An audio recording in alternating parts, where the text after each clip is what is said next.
Askari tower हमला और जलाओ घेराव का मामला है। खदीजा शाह अस्करी टावर हमले के मुकदमे में जिस्मानी रिमांड पर समाअत हुई। अदालत ने पुलिस की खदीजा शाह के जिस्मानी रिमांड की इस्तदा मुस्तरद कर दी है। अदालत ने खदीजा शाह को 14 रोजा जुडिशल रिमांड पर जेल भिजवा दिया। इंसदाद दहशतगर्दी अदालत की जज इमर गुल खान ने समाअत की। खदीजा शाह अस्करी टावर के हमले के मौके पर मौजूद थी। इसी हवाले से बात करते हैं अब्दुर्रहमान से। अब्दुर्रहमान, बताइएगा।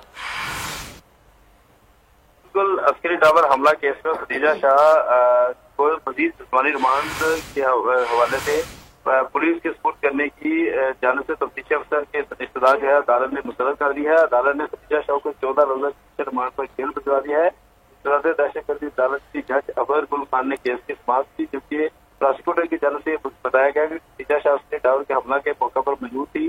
अदालत ने कहा कि खदीजा शाह की मौजूदगी जो है वो तो लिबर्टी में थी और अदालत ने जो प्रोसिक्यूशन की जानिब से जो उनके मजीद जिस्मानी रिमांड की सजा जो है मुस्तरद करते हुए खदीजा शाह को जिस्मानी जुडिशियल रिमांड पर जो है जेल भिजवा दिया है। जी ठीक है, शुक्रिया आपको अब्दुर्रहमान। कमांडर ईरानी